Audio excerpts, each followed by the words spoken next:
On February 3, 2023, a Norfolk Southern freight train carrying hazardous cancer-causing chemicals derailed in East Palestine, Ohio. The train cars were burning for 24 hours. 3 days later, Norfolk Southern decided to detonate the cars filled with chemicals, including 1.1 million pounds of vinyl chloride, in order to speed up the cleaning process and reopen the tracks so that trains carrying product could move again. Norfolk Southern called the detonation a controlled burn and evacuated residents only within a 1-mile radius. The burning of these chemicals released toxic fumes into the air, including substances like hydrogen chloride, phosgene, formaldehyde, and dioxin. The plume of smoke filled the air and carried the toxins an unknown distance, affecting other areas of Ohio, Pennsylvania, and potentially beyond. The health of East Palestine and nearby residents was severely compromised. Water, wildlife, and animals were also affected. Are you saying, Mayor, wind moves, air moves, water moves? I feel it. Because according to, the EPA Norfolk Southern, it doesn't. He's gonna. All right, you gonna disturb it with the light on it? Right over here. Okay, hold on. I wanna get in position. Ready. Oh, shit. That's worse than up there. And that's supposed to be through the filters and the multiple stages. Oh, and look at... If you keep in mind, this water has been filtered from up in East Palestine down to where we just were. multiple times. And then this is another barrier, and then there's one down there. Oh, and that, you can smell it through your mask. Again. I can taste it. Oh. The gnarly pool. No, this has definitely earned its name, the gnarly pool.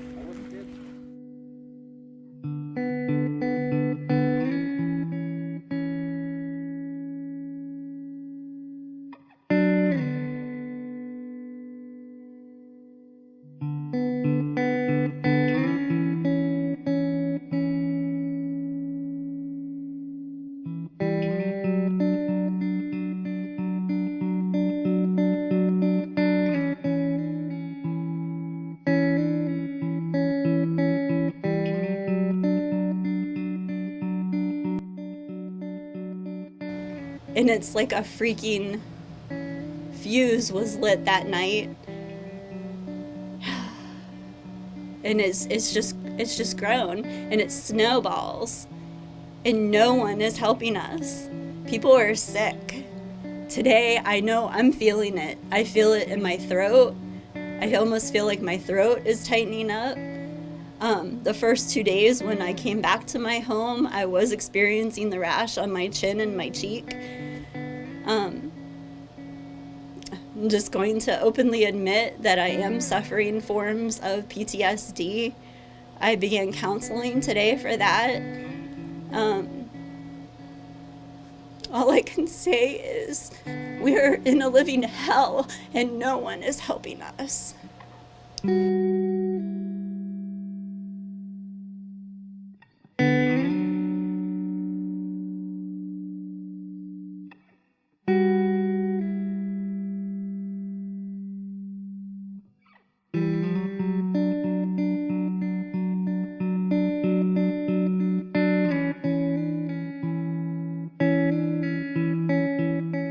What sort of symptoms were you experiencing throughout this? Well, I don't know if Norfolk Southern had anything to do with it, but I got breast cancer. I lived in that house for 25 years. Now, the research that I did, vinyl chloride, extended exposure to that will expedite the cancer. So, I don't know. Right. After that, I've had, besides going through all that, Right. I've had, dry mouth, eyes are irritated, sinus problems, headaches, nauseated, rashes. Yeah, I'm still sporting a few right now, and it's just been a living hell.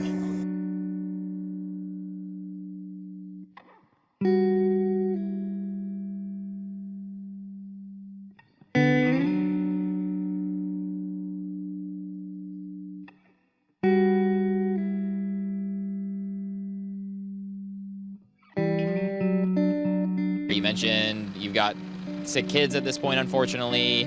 Can you just talk a little bit about how this has been affecting you so far? Well, when they said it was all clear to come home, we ended up waiting another 48 hours. We bought air purifiers for the home, allowed them to run because I am a mother of 5 boys and I have a 2-year-old and a 10-year-old still at home with me. About 24 hours after we came home, my 1-year-old got very hoarse. I ended up scheduling a pediatrician appointment. They're breaking out with rashes. I'm taking them to the doctors. They're telling me, well, they have eczema and they have croup because we can't diagnose them with chemical burns. We can't diagnose them with chemical burns of the lungs because almost after 3 weeks, they're still waiting on guidance from the Ohio Department of Health. How long is it going to take? Are one of my children going to have to drop dead before they get guidance? I mean, it's obvious to me. My other son, which my children have never been sick since they've been born. I mean, it's on record. Never an ER visit, nothing. Rush him to the ER visit. They wouldn't even see him until I gave him a decontamination shower. And then they don't want people to panic. Well, I never brought my children, I'm a mother of 5, where they had to get a decontamination shower before being seen. They diagnosed him with croup. I'm telling you, on the way to the hospital, this kid was lethargic, runny nose, not moving. Once we were out of this town for 3 hours, he got better, came back home within 2 hours, sick again. So they're saying it's not from the train, then why are we getting sick?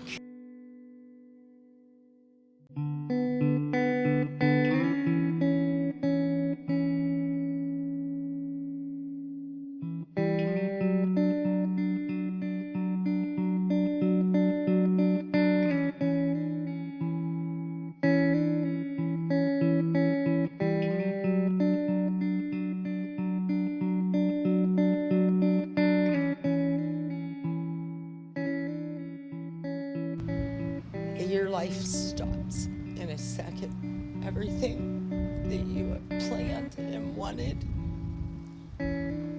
all I've ever wanted is to be a grandma. And I don't want to rush my daughter to do that, but am I going to be around to be a grandma? Her boyfriend, no, neither one of us sleep in this town. He is here for school. School's supposed to be safe. He doesn't smoke. He's 18, an athlete. He has an insurance as well. That's telling me when you're at the school, you're not safe. Somebody needs to start being honest. And they need to really start helping us. Yeah. Someone in this country should be able to help our town. You've did more for us than anyone.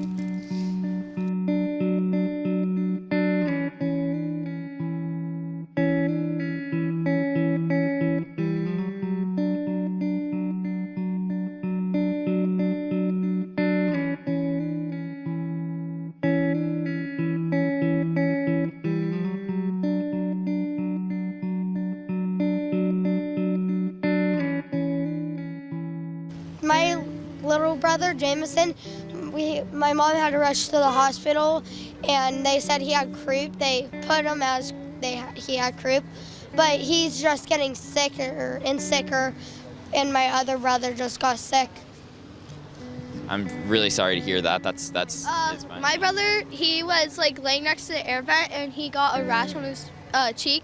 And then, like, we've all been having, like, runny noses since it happened and, like, headaches and stuff. But then when we go out of town in, like, Robinson or something, or we feel better, and then when we come back, it's, like, happened again. And when we come into town, like, our eyes start burning and stuff. Anything for you? My nose has just been really runny. That's it. My left eye, I have, like, it was burning, and my mom has chemical burns in her eyes, and, like, it's gross. I have something else, too. When I, like, take a shower with the shower water, I end up getting, like, burns all over my legs. Like, it itches and burns. And have you all been back into school now since this? What has it been like in school so far? It's been, like, normal. Yeah, but they Nothing haven't, really like, changed. closed the water fountains or nothing. Kids are just going up there and drinking the water. Yeah, I don't drink the water in the first place. I don't drink the water either. The drinking water fountains in the schools are not blocked off? Yeah, they're not blocked off. They let you drink out of them still.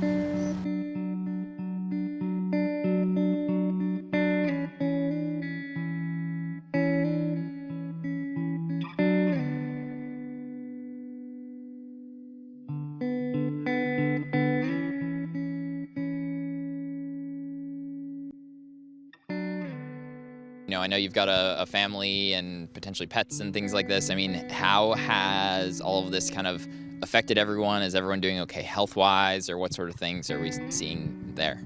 I had to take my kids out of school just because my son kept complaining of stomach pains. He said other kids in class had stomach pains. My daughter said it looked like everyone had pink eye. Her eyes were itchy. She was having a headache. She was dizzy.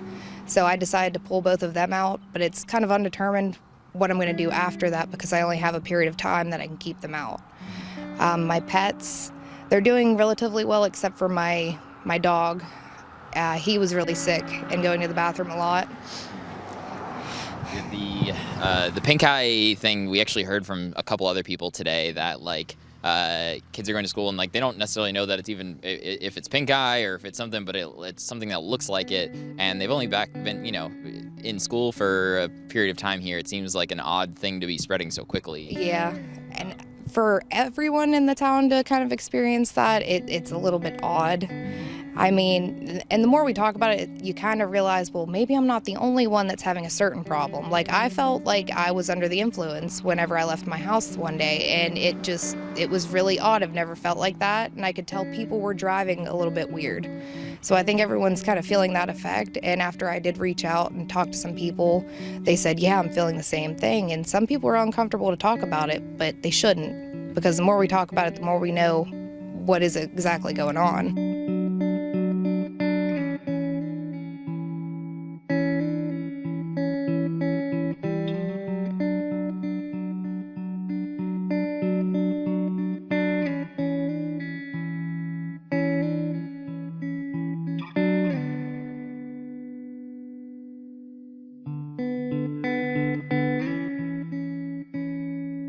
Actually, I just got my apartment the day before, so I actually got a place to call home, and Friday after all this happened, they told us to stay here or we can evacuate, that everything was fine. So I stayed for the couple days, I had nowhere to go.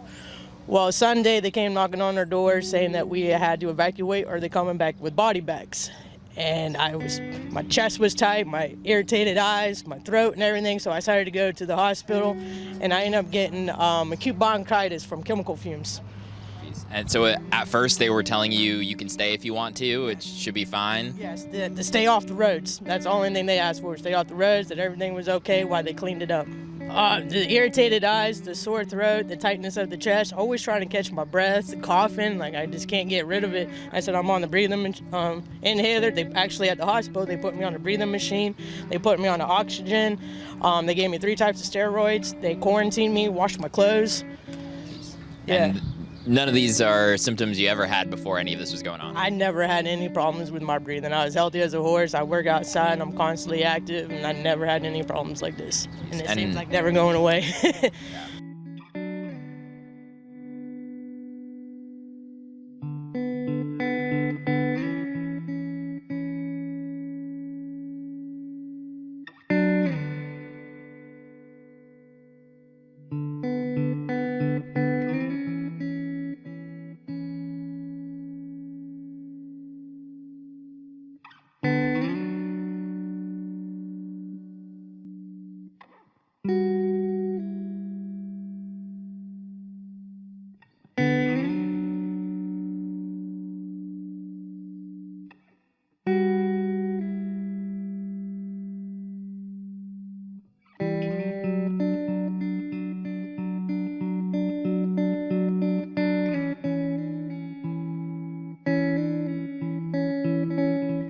On June 22nd, 2023, Paul Thomas, the Vice President for Health at Oxyvinyl, testified during the National Transportation Safety Board hearing on the East Palestine train derailment.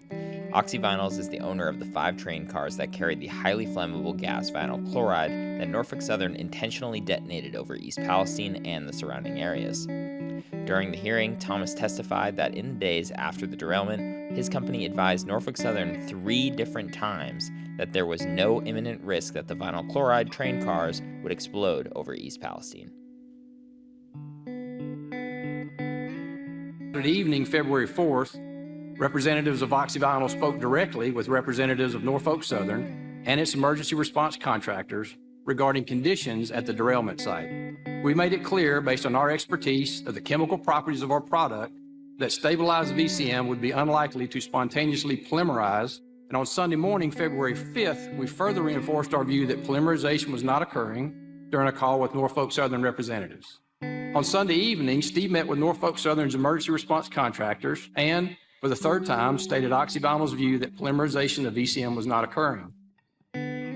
Despite the chemical experts' advice, Norfolk Southern detonated the 5 cars of vinyl chloride. According to the National Cancer Institute, vinyl chloride exposure is associated with an increased risk of a rare form of liver cancer, as well as primary liver cancer, brain and lung cancers, lymphoma, and leukemia. 1 year later, there have been no criminal charges filed against Norfolk Southern.